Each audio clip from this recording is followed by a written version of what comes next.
आइए देखिए, अब स्तन ग्रंथि की बात है, जिसको हम मेमोरी ग्लैंड भी कहते हैं।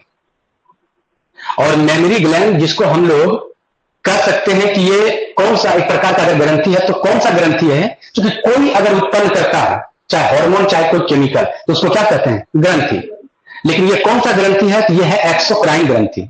तुमको पता है, हमको भी पता है कि एक्सोक्राइन ग्रंथि हम लोग को 9th-10th में ही पढ़ना था। और ये एक्सोक्राइन ग्रंथि जो है उसे कहा जाता है जिसके पास पहुंचाने के लिए क्या है? नली है। तो इसमें जब दूध उत्पन्न होता है, आप जानते हैं स्तन में दूध उत्पन्न होता है जो बच्चे का न्यूट्रिशन के काम में आते हैं, पोषण के काम में आते हैं बच्चे का। तो यकीन मानिए इसको पहुंचाने के लिए, बाहर निकालने के लिए क्या है? नली है। तो जिसके पास उत्पादन भी होता है कुछ और नली भी है, उसको कौन सा ग्रंथि बोलते हैं? एक्सोक्राइन, बाह्य स्रावी ग्रंथि।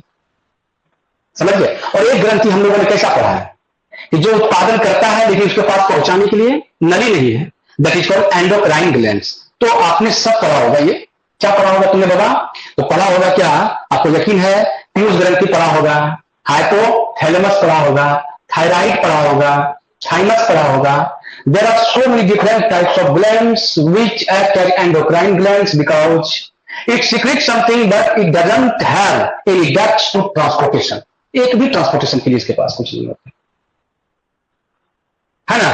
तो यहां तक तो आप समझे। ये मैं ग्रंथि को बताता हूं। ये हम लोग को जिस तरह से मेल को होता है तो सबको रीप्स होता है, रीप्स समझते हैं, हड्डियां, उसी हड्डी से सटे हुए होते हैं। और ये स्ट्रक्चर को आप पढ़ सकते हैं आराम से। ठीक है, आइए ये वाला जो स्ट्रक्चर है आपका, ये वाला, ये हड्डी है बीच में देखते हैं। ये जो मैंने बताया है ये वाला, ये क्या है आपका? पसली है। समझ गए? हाँ, ये वाला, ये रेड रेड कटा हुआ, ये क्या है आपका? पसली है। बीच में गैप नहीं है, पसली है, पसली है। हाँ, महिलाओं को भी होती है। वो पसली को काट दिया, क्योंकि आप स्तन को ऐसे काट के पढ़ रहे हो, दैट इज क्या कह सकते हैं आप? टीएस एलएस काटे, एलएस लंबवत, ठीक है, काट के पढ़ा। और ये रीप्स जो है, रीप्स के बीच में भी क्या होता है? देखते हैं, मसल्स होते हैं। इसको कहते हैं क्या? Muscles between reefs. ये काटा हमने तो रीप्स है, बहुत सारे रीप्स हैं और भी होंगे रीप्स, ठीक है। और ये रीप्स के बीच में जो है आपका क्या है? मांसपेशियां हैं, मसल्स बिटवीन। इसके बाद आप सोचिए कि इसी मसल्स से जो रीप्स है, इससे दो तरह का मसल्स जुड़े होते हैं, माइनर और मेजर। मेरे और आपके लेवल के अनुसार, यानी कि एनसीईआरटी के अनुसार, उससे आगे हो सकता है कुछ हो, ठीक है। उसका नाम है pectoralis major muscles. Pectoralis major muscles जो होते हैं ये लॉन्गिट्यूडिनल होते हैं मसल्स, जो ब्रेस्ट को सटाए रखता है। किस पर? ये रीप्स के साथ। नहीं समझे बात को? ताकि ये बाहर की ओर ज्यादा क्या हो? निकल ना पाए। समझ गए ना? और झुक, बहुत ज्यादा झुक नहीं पाए, क्योंकि इसके अंदर मसल्स होते तो हैं लेकिन कम होते हैं, इसके अंदर फैट होता है। दूसरी बात है कि कोशिकाओं का गुच्छा होता है जो दूध को उत्पन्न करता है। तो ये दोनों चीजें होती हैं, इसमें विशेष कोई मसल्स नहीं होता है, इसको सटाए हुए रखता है। और ये कौन सा काम करता है? Pectoralis major muscles. देखिए ये वाला जो है पीला वाला, एंड ये वाला, मैं यहां पर ये वाला मैं बता रहा हूं, ये वाला, ये जो पीला वाला दिख रहा है आपको, ये वाला, यानी कि मैं अगर मैं बात करूं अच्छी तरह से तो ये पीला वाला आपको दिखेगा। तो ये आपका लॉन्गिट्यूडिनल मसल्स है, and you know this is called pectoralis major muscles, बृहत अंशपेशी कहते हैं, ठीक है। पेक्टोरल मेजर मसल्स, ये एनसीईआरटी में ले लिया।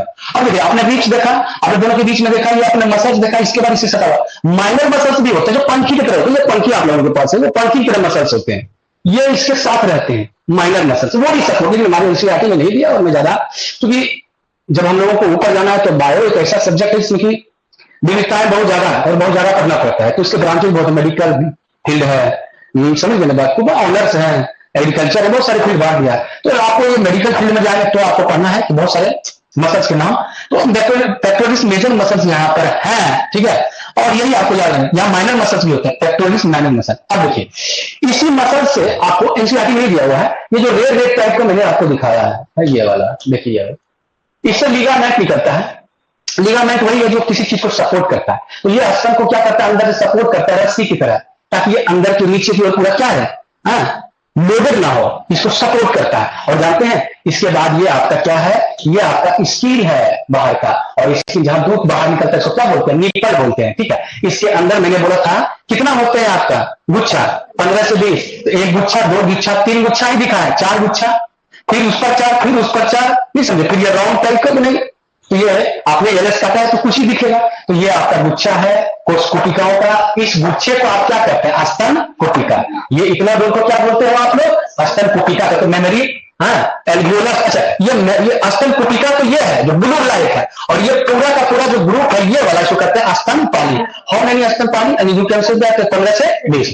अब यहाँ पर इसी में दूध उत्पन्न होते हैं, और इसी के अंदर नली होते हैं, बहुत सारे नलियां, और ये एक बड़ा नली में मिलता है, ठीक है। और ये बड़ा जो नली है इसका नाम है मेमोरी डक्ट। क्या नाम है? स्तन नलिका। तो ये स्तन नलिका, स्तन नलिका से फिर ये खुलता है एक मोटा ऐसा खुला हुआ हिस्सा है, इसको कहते हैं ampulla, and that is called tumbika. You have noticed that ampulla is also present in the fallopian tube. The middle part of fallopian tube is called ampulla.